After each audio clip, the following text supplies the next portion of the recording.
कक्षा 7 हिंदी मंजरी। पाठ 3 वीरों का कैसा हो बसंत। प्रश्नोत्तर। प्रश्न है 1857 की क्रांति के मुख्य केंद्र दिल्ली, मेरठ, झांसी, कानपुर और लखनऊ आदि थे। इन स्थलों पर स्वतंत्रता संग्राम का नेतृत्व करने वालों के नामों की सूची बनाइए। उत्तर है 1857 की क्रांति के मुख्य केंद्र स्थलों पर नेतृत्व करने वाले लोग हैं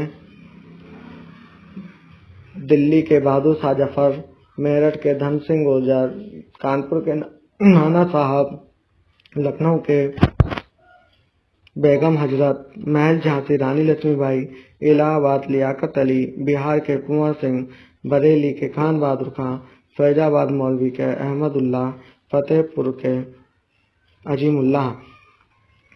अगला प्रश्न है एक वीर सैनिक सारी सुख सुविधा का त्याग कर देश की रक्षा में सन्नद्ध रहता है। दुर्गम बर्फ से घिरी पहाड़ियों पर स्थित किसी सैनिक को किन किन कठिनाइयों का सामना करना पड़ता है होगा, सोचकर लिखिए।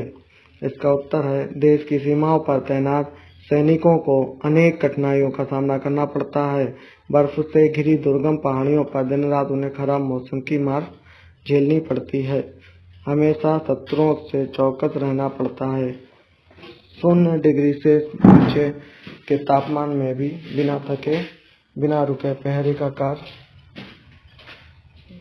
संलग्न तल्लीनतापूर्वक करते। सर्दियों में हड्डियों को जमा देने वाली ठंड की रात में भी वे बंदूक लेकर सीमा पर तैनात रहते हैं ताकि देशवासी चैन की नींद सो सके। एक मिनट रुक जा, बोलेगा ठीक, 2 मिनट बैठो, शांत रहियो ठीक। वीरों का कैसा हो बसंत कविता में कौन कौन पूछ रहा है। उत्तर है हिमालय, सागर, धरती, आसमान, पूरब, पश्चिम 10 दिशाएं पूछ रही हैं कि वीरों का कैसा हो बसंत।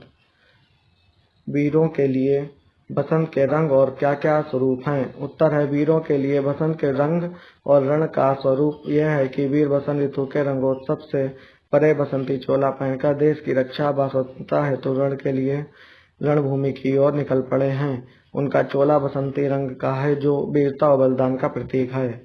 अगला प्रश्न है निम्नलिखित पंक्तियों के आशय स्पष्ट कीजिए का सब पूछ रहे दिग्दिगंत वीरों का कैसा हो बसंत। उत्तर है प्रस्तुत पंक्तियों में कवित्री कह रही है कि वीरों का बसंत कैसा होना चाहिए।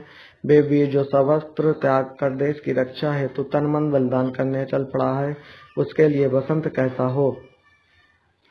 अगला प्रश्न है रंग और रण का विधान मिलने आए आदि अनंत। प्रस्तुत पंक्तियों से कवित्री का आशय है कि वीरों के लिए रंग और रण का विधान ऐसा है कि वीर बसंती चोला पहनकर अपने देश की रक्षा के मैदान में जब उतरते हैं तो वे अपनी जीवन मृत्यु को अपने हाथ में लेकर चलते हैं। अगला है बिजली भर दे बैछंद नहीं है कलम मदी स्वच्छंद नहीं। इन पंक्तियों से कवित्री दुख व्यक्त करते हुए कहते हैं कि वह वीरों को जोश दिलाने वाले छंदों की कमी पड़ गई है क्योंकि दुष्ट अंग्रेज शासकों ने कवियों की लेखनी पर प्रतिबंध लगा दिया है। उनकी कलम से स्वच्छंदता छीन ली गई है।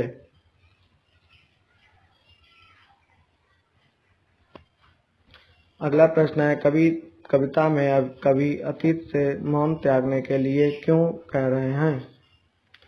कवित्री अतीत से मौन त्यागने के लिए इसलिए कह रही है क्योंकि अतीत में जितने भी युद्ध हुए हैं उनके परिणाम में किसी न किसी का विनाश अवश्य हुआ है। खासकर अधर्म और अन्याय की राह पर चलने वालों का अंत ही हुआ है।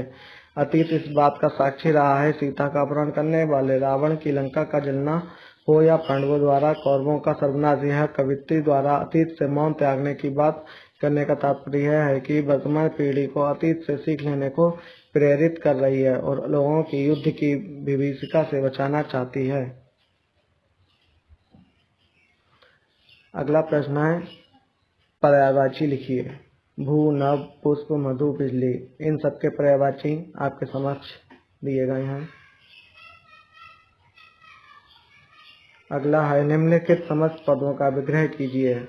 यहाँ पर भी कुछ शब्द दिए उनका विग्रह किया गया है। पाठ समाप्त।